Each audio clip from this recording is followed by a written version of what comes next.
Assalamualaikum warahmatullahi wabarakatuh. Salam sejahtera buat kita semua. Wabil khusus buat saudara-saudaraku dan sanak di Kalimantan Selatan. Pada kesempatan kali ini, izinkan saya menyampaikan pesan video ini kepada semua saja yang ingin ada perbaikan dan menyelamatkan demokrasi di tanah air kita yang tercinta. Sekali lagi, wabil khusus di tanah Lambung Mangkurat, Kalimantan Selatan. Saya ingin sedikit menjelaskan proses yang sekarang sedang terjadi di Mahkamah Konstitusi, karena banyak pesan yang masuk kepada saya menanyakan bagaimana perkembangannya. Pertama, kami selaku pemohon sengketa hasil pemilihan Gubernur Kalimantan Selatan setelah pelaksanaan pemungutan suara ulang tanggal 9 Juni yang lalu sudah menerima undangan untuk menghadiri sidang pemeriksaan pendahuluan di hari Senin tanggal 9 Juni yang akan datang. Selanjutnya setelah pemeriksaan pendahuluan, di mana saya kemungkinan akan diwakili oleh Dr. Bambang Wijayanto, mantan pimpinan KPK, dan Dr. Heru Widodo, memang spesialisasi di bidang sengketa hasil pemilihan umum. Akan ada waktu biasanya 3 hari bagi pihak KPU Provinsi ataupun pihak terkait pasangan calon nomor 1 Sabirin Muhyiddin untuk menyampaikan tanggapan. Setelah itu, Majelis Hakim Konstitusi akan melaksanakan rapat yang pada dasarnya memutuskan apakah permohonan kami akan diteruskan ke tahap pembuktian dan dengan pemeriksaan alat-alat bukti termasuk saksi dan ahli, atau karena dianggap tidak memenuhi syarat selisih suara yang lebih dari 1,5%, maka kemudian permohonan dihentikan. Jadi ada 2 kemungkinan. Kemungkinan pertama, karena terlalu banyaknya pelanggaran dan kecurangan yang melanggar prinsip-prinsip pemilu yang luber, jujur, dan adil, maka permohonan diteruskan sampai putusan akhir dengan memeriksa alat-alat bukti.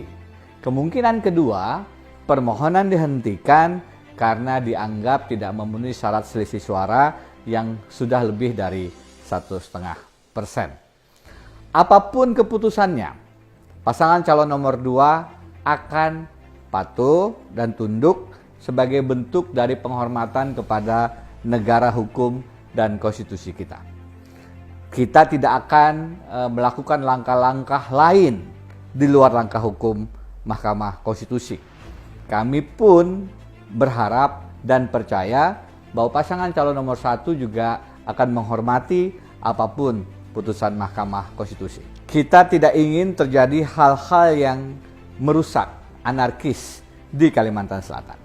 Bagaimanapun, upaya maju ke Mahkamah Konstitusi ini adalah langkah justru untuk mencari solusi terbaik bagi keamanan, kedamaian, dan pembangunan yang lebih baik bagi Banua, Kalimantan Selatan. Di antara 2 kemungkinan itu, kami tentu punya keyakinan bahwa perkara akan dilanjutkan ke tahap pembuktian. Kenapa demikian? Karena selisih suara yang menurut perhitungan KPU Provinsi memang membesar, itu sebenarnya bukan hasil yang tiba-tiba, tapi adalah akibat dari proses yang syarat dengan pelanggaran dan kecurangan-kecurangan. Oh, biasa pasangan calon yang kalah mengangkat isu kecurangan. Tidak. Saya pertanggungjawabkan bahwa apa yang saya sampaikan adalah fakta dan bisa dibuktikan.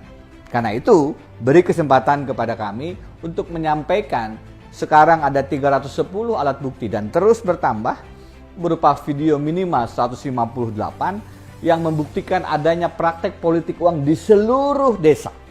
Di Kalimantan Selatan ada 107 desa yang melaksanakan pemungutan suara ulang. Dan kami mendapatkan minimal 158 video yang mengakui memang membagi, memang menerima praktek jual beli suara. Jadi apa yang kami sampaikan dapat dibuktikan dan dapat dipertanggungjawabkan. Dan karenanya kami berharap proses hukum yang berjalan itu tidak ada intervensi-intervensi di luar bukti-bukti yang seharusnya. Kita paham bahwa penegakan hukum kita tidak jarang dipengaruhi oleh hal-hal di luar pembuktian hukum. Karena itu, kami menaruh harapan besar kepada Majelis Hakim Konstitusi yang mulia yang akan memberikan keadilan konstitusional bagi proses pemilihan gubernur Kalimantan Selatan. Proses di Kalimantan Selatan menunjukkan bagaimana pertarungan idealisme rakyatokrasi, kedaulatan rakyat, berhadapan dengan realitas duitokrasi, kedaulatan uang, di mana kekuatan dan godaan uang mempengaruhi hasil pemilihan gubernur. Kita yakin dan menaruh harapan bahwa duitokrasi, kedaulatan uang, tidak mempengaruhi proses yang ada di Mahkamah Konstitusi. Kita berdoa kepada yang di atas bahwa proses yang berjalan di Mahkamah Konstitusi adalah murni proses penegakan hukum berdasarkan alat-alat bukti.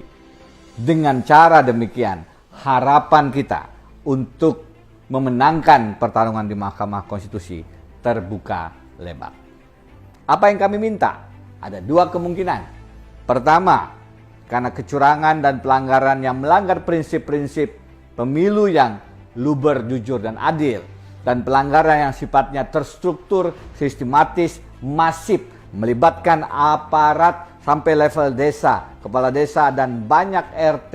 Kemudian juga melibatkan banyak sekali pemberian-pemberian barang dan uang di tengah-tengah pemilih, terstruktur, sistematis, dan masif, maka kami meminta pasangan calon nomor 1 Sabirin Muhyiddin dibatalkan, didiskualifikasi sebagai pasangan calon.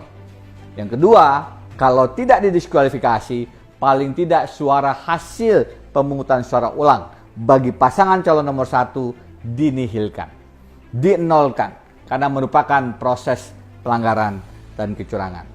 Kami tidak meminta pemungutan suara ulang.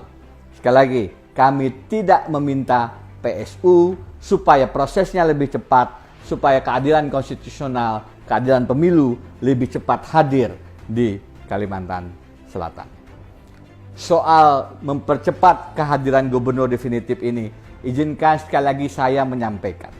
Ada yang berkata, kami tidak legowo, tidak menerima kekalahan. Berulang kali saya sampaikan, ini bukan soal menerima atau tidak, sabar atau tidak, legowo atau tidak. Ini adalah perjuangan menegakkan kebenaran. Jika prosesnya dilalui dengan cara yang benar, jujur, dan adil, maka dengan segala sukacita saya menerima apapun hasilnya. Tetapi karena dari fakta bukti yang kami lihat terang benderang terjadi kecurangan, maka izinkan kami memperjuangkan lebih dari 800.000 suara yang ada di pundak pasangan calon Haji Denny Wifri. 2015 ada pasangan tidak maju ke MK, berulang kali saya sampaikan, dan itu tidak bisa disebut dengan legowo.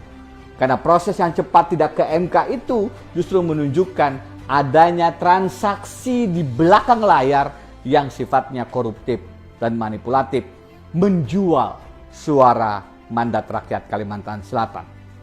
Kami yang maju ke MK justru harus dilihat sebagai upaya untuk mempertanggungjawabkan kepercayaan yang diberikan kepada kami. Berikan kami kesempatan untuk membuktikan bahwa keadilan konstitusional, pemilu yang jujur dan adil masih ada dan masih bisa tegak di bumi lambung Mangkurat dan di negara yang kita cintai. Kita berdoa kepada Allah Subhanahu wa taala agar dimudahkan, agar rakyatokrasi, daulat rakyat masih bisa menang melawan kekuatan dan godaan uang atau duitokrasi. Minta maaf, minta ridho, minta rela pian seberataan.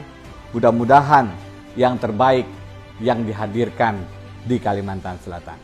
Ulun Haji Denny, Assalamualaikum warahmatullahi wabarakatuh.